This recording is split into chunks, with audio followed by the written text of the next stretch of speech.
What if I told you that even at the sacred Olympic Games, a ghost could decide who lived and who died? Stick with me. This story gets darker with every turn. Welcome, travelers of myth and mystery. You have arrived at Myth or Real, the channel where legends come to life and truth hides in shadows. If you love stories of gods, demons, warriors, and creatures that haunt the corners of ancient history, you're in the right place. Today, we dive into the ghostly mist of ancient Olympia, where something sinister once haunted the racetrack. A force feared by charioteers, a spirit that shattered the minds of horses and brought death on wheels. This is the story of Taraxippus. In the grand days of ancient Greece, the Olympic Games were more than a competition, they were sacred. Athletes competed in honor of the gods, especially Zeus. But beneath the roar of the crowds and the pounding hooves, a darker tale crept into whispers. At the hippodrome, the mighty chariot racing track, there was one turn, one cursed bend in the course where horses would scream, panic, rear up, and crash. The Greeks had a name for the cause of this terror, Taraxippus, the horse disturber, the spirit who brought madness to the race. But who, or what, was Taraxippus? Taraxippus wasn't a single entity. He, or it, was a phenomenon, a haunting, and perhaps a collection of restless souls tied forever to places of great speed and danger. There were multiple Taraxippoi across Greece, each with their own stories. The most famous was at Olympia, but others were feared at the Isthmian Games near Corinth, and the Nemean Games as well. The most terrifying version? Olympia's Taraxippus, right where the gods were supposed to protect. Ancient sources speculated on the cause.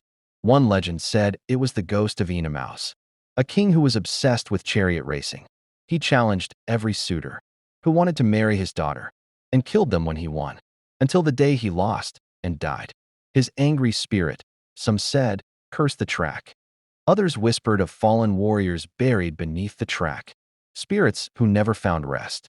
The famous Greek traveler Pausanias even believed the ghost was a vengeful hero, possibly connected to Trojan War myths, whose tomb was disturbed during the construction of the stadium. Another theory? The chariot crashes were so violent and frequent at that particular bend, the Greeks invented Taraxippus to make sense of it, to explain the madness. But this wasn't just a spooky tale for campfires. Taraxippus was feared. Before each race, priests would perform rituals, burn offerings, and pray to calm the spirit. Even seasoned racers feared that moment, that turn. You feel it in your bones. The horses know it before you do. Their eyes go wild, their legs tremble. It's like something cold brushes past your soul. Taraxippus wasn't just a ghost story. It represented something deeper in Greek mythology. A reminder that even in glory, there is death. That the line between mortal pride and divine punishment is razor thin. The Greeks feared hubris, the arrogance of thinking oneself above the gods. And where better to punish that than the place where men raced like heroes, close to flying, tempting fate with every turn? Taraxippus was not just a spirit. He was a warning. Today, the racetrack at Olympia is silent. The crowds are long gone, but some visitors say they feel a chill when they walk near the curve, where the crashes once happened, as if something is still watching, waiting. So what do you think? Was Taraxippus a spirit of vengeance, a psychological manifestation, or simply an excuse for deadly design flaws in an ancient racetrack? Myth or real? If you enjoyed this journey into the forgotten shadows of Greek mythology, leave a like, hit that subscribe button. It helps me immensely and costs you absolutely nothing. And drop a comment below. Who's your favorite mythological character? Kings, warriors, demons, angels, creatures? I want to hear from you. Until next time, stay curious, stay brave, and beware the turns you cannot see.